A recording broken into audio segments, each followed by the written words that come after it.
What is up, guys? It is the Bluebloods here, back with another SEC Media Day recap. Day two in Hoover, man. It was a blast. We got to see Nick Saban, Josh Heupel, Kirby Smart, Mark Stoops. It was one of the bigger days of SEC Media Days. Anytime you got the GOAT in the building, it's bound to be something. So let's actually start with Alabama, Brandon. You know, if y'all didn't check out our day one recap, go check that out now.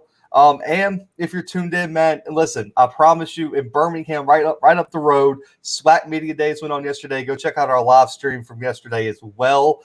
And also today we have an interview with national champion Sam Houston State safety. I can't believe this kid actually came on the show, Brandon. I'm not even gonna lie. Braden Clopton came on the show, man, dropped some knowledge about how they won the title and how they're going to repeat. So check that out. But let's get into the millionaire quarterback who has not even played a game yet, Bryce Young. The quote exactly was, the question was about the NIL and Bryce Young, and he said, quote, "Our quarterback has already approached ungodly numbers. He hasn't even played yet. If I told you what it is, it's almost seven figures." And then to add on to kind of the hype around this, Lane Kiffin was like, that number just blew me away. You didn't even prepare me for that. That's amazing. He made $1 million and hasn't even started a game yet. And then he mentioned, the quote I really like is where he was like, "I would hate to work in the compliance department when you have like millionaire players walking around." So, Brandon, can you believe that I get it. He's the Alabama quarterback. He's already a Heisman favorite. But to be a millionaire before you even have taken a college snap, man, how crazy is this? And, what does this say about the future of college football and the new NIL? Well, I never thought that a player would approach $1 million in a season, honestly. I mean, you think about it, like these kids get these brand deals, and to be completely honest with you, I don't really pay that much attention to Alabama football just because I don't have to. I do my research for the podcast. I watch games. I do stuff like that. But I don't go out and say, "Oh, who is Bryce Young getting sponsorships with today?" I don't care. And so when I heard this today, it also caught me off guard. And I heard the Lane Kiffin interview before I heard Nick Saban. And so it caught me kind of the same way that it caught Lane Kiffin. As a matter of fact, I think that he brought it up again, on his own. Someone else asked him a question about an injured player or about a player who went under surgery. And he's like, $1 million? That's kind of how it was. How do you make $1 million off of NIL? That doesn't make sense to me. But good for him, like he said. I don't know if this is going to be the future of NIL, Zach, just because I think there's going to be a lot more restrictions on it in the future. I think right now we're kind of seeing the Wild West as far as NIL goes. There's no rules. No one really knows the rules about NIL.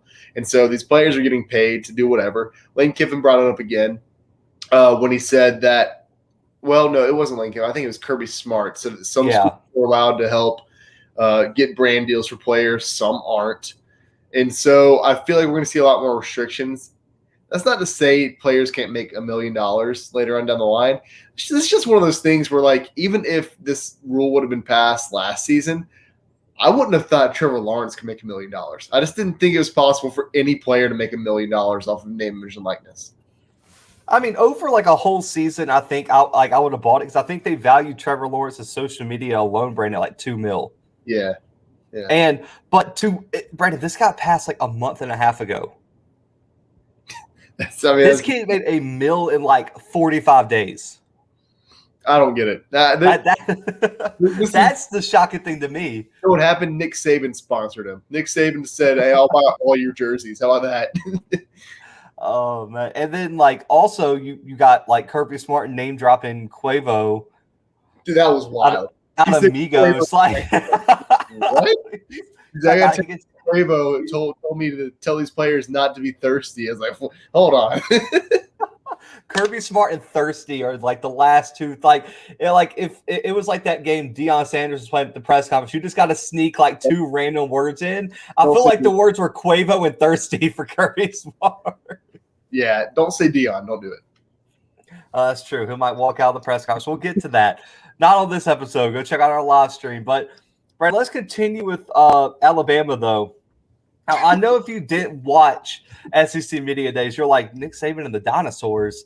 Well, the quote was, Brandon, he was talking about, adapting and how he's been able to be so successful over so many decades of football.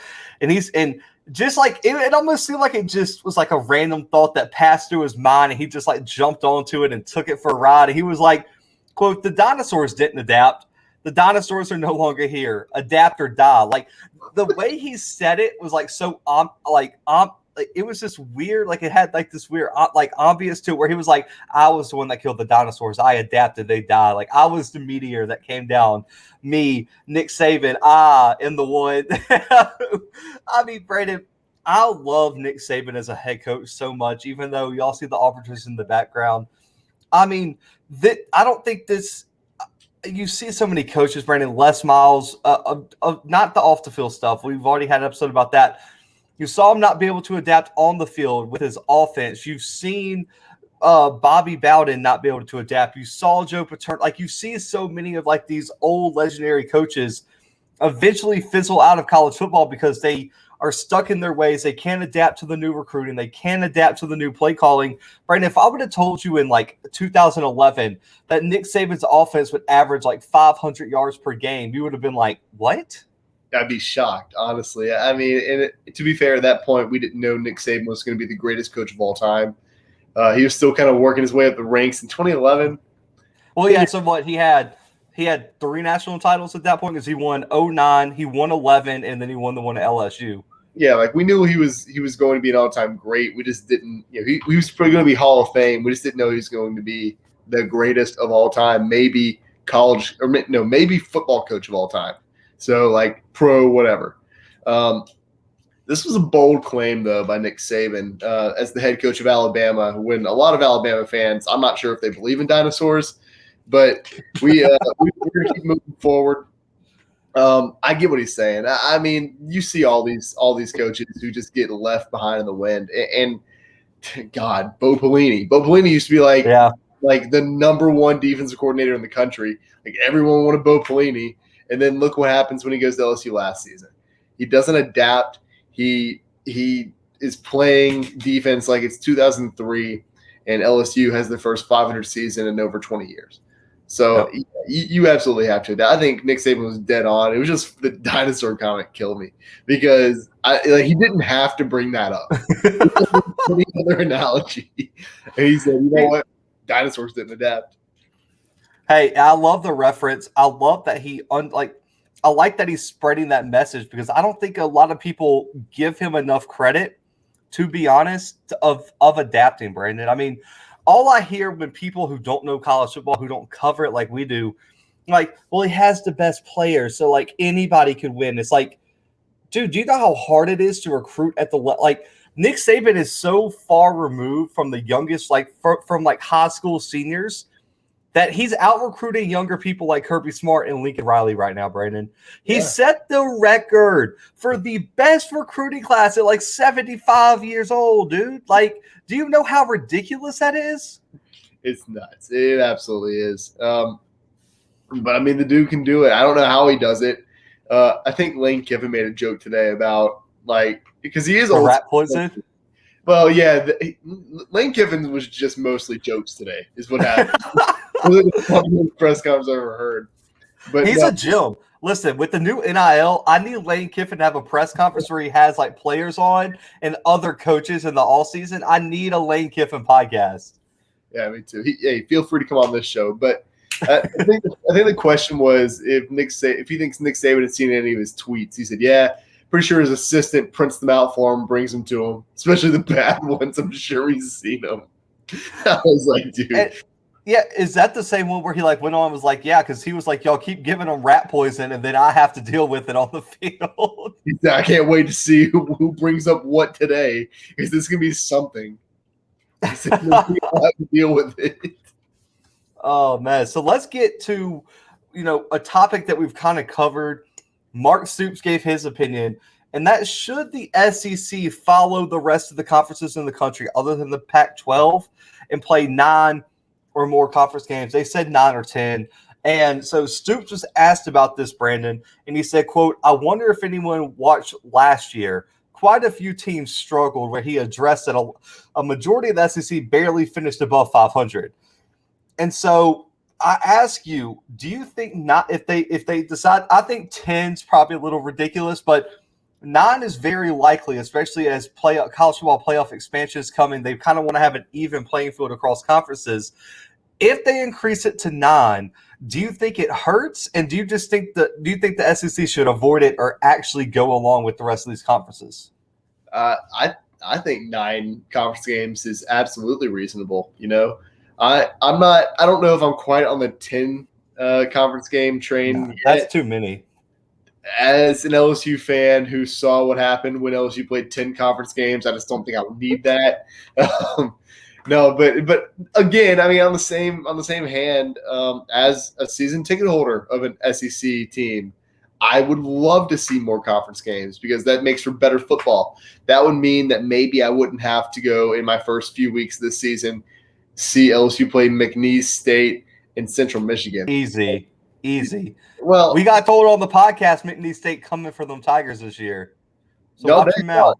They are. I know they are. But it's cute. But anyway, dude. I mean, I'd love to see more conference games just because it makes. I think it creates a little bit more parity.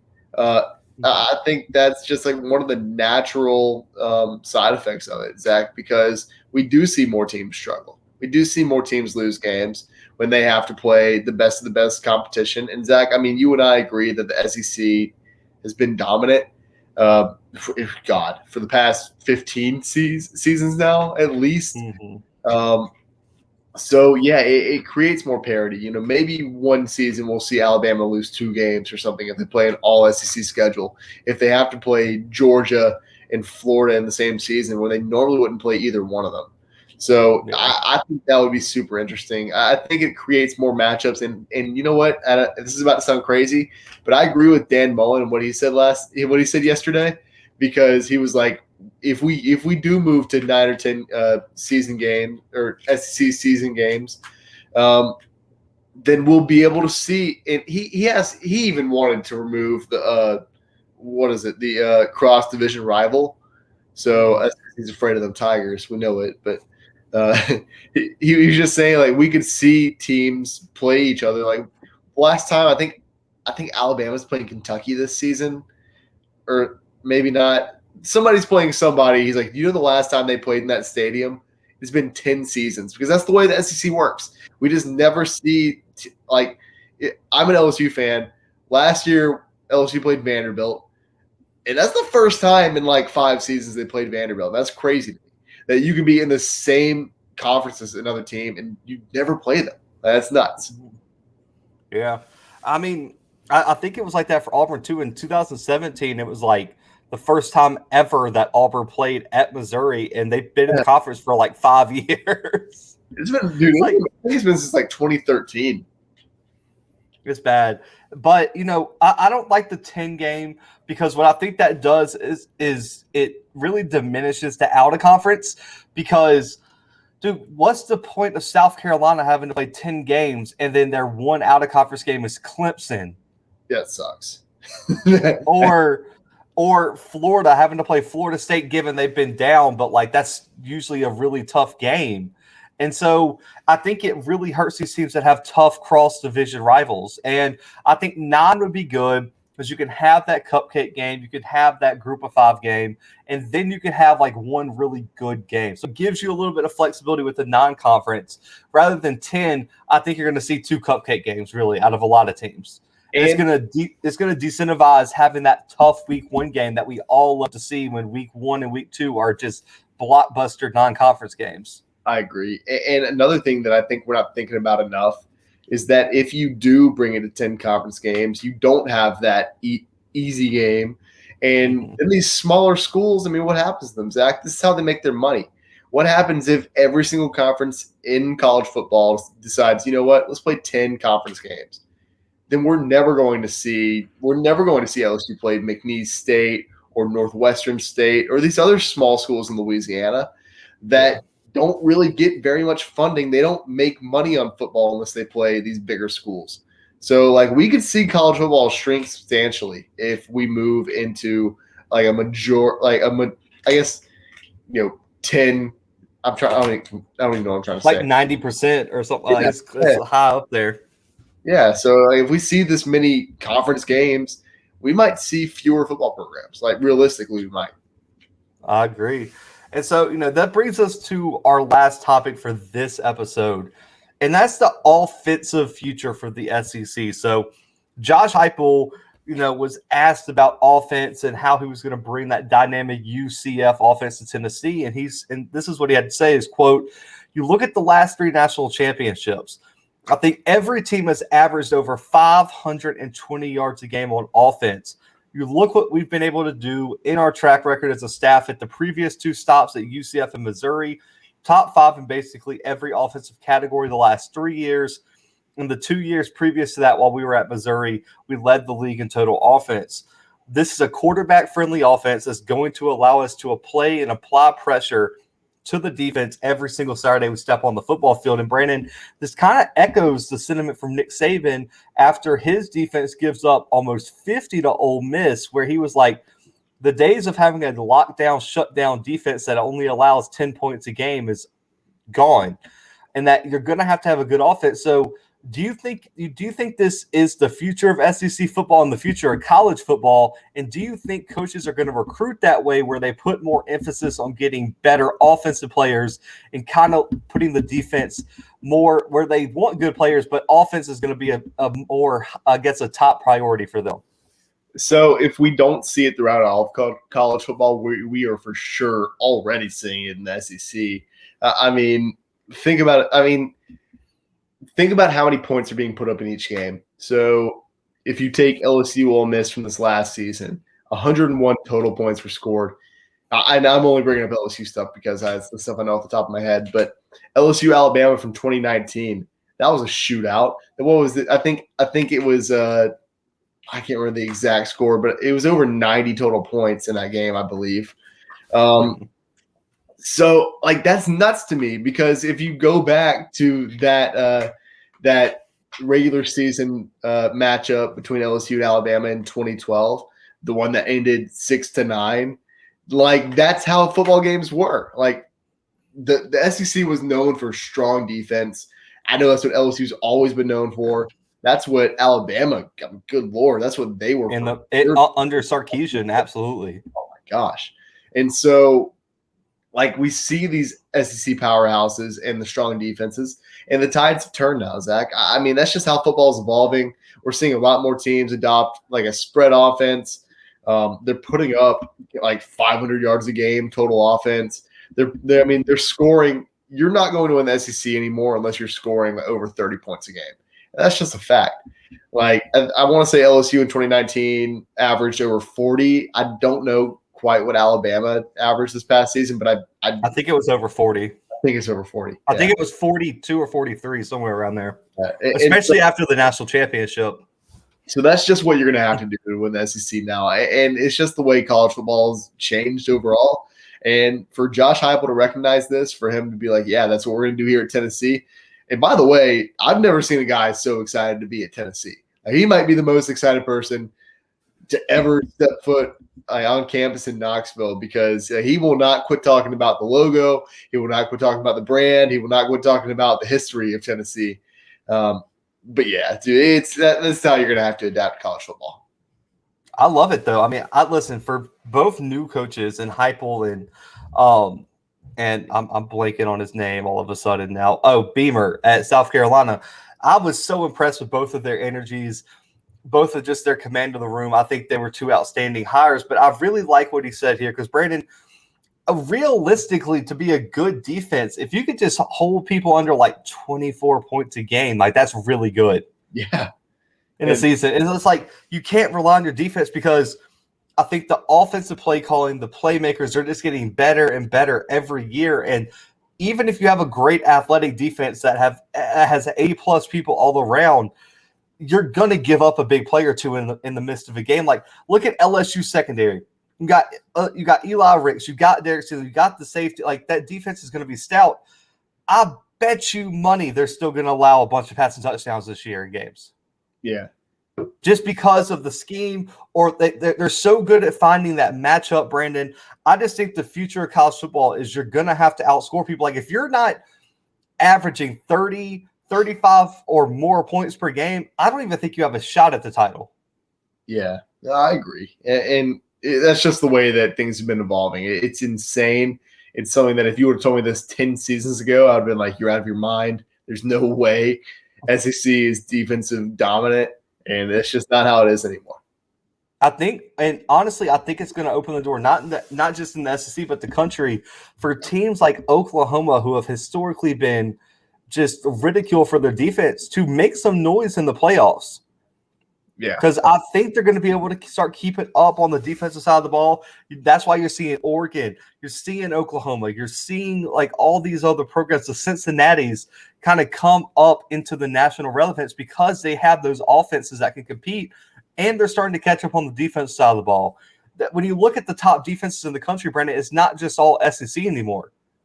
Right. And I think that says a lot. But guys, comment below your thoughts on Bryce Young being a potential millionaire. Do you think the SEC should play more conference games? The offensive future of the SEC, what you think about Nick Saban and the Dinosaurs, and what were just your overall thoughts of day 2 of SEC Media Days? We'll be back tomorrow with a day 3 recap. My Auburn Tigers are up tomorrow, so I'm pumped. I'm sure I'm going to have a lot of opinions on Brian Harsin and what he has to say. But guys, go check out all our player interviews that we've had. Go check out our SWAC live stream that we had last night. It was a blast. But guys, for B-Dub, myself, and the Blue Bloods, we're signing out from day 2 of SEC Media Days. We'll be back tomorrow. We out.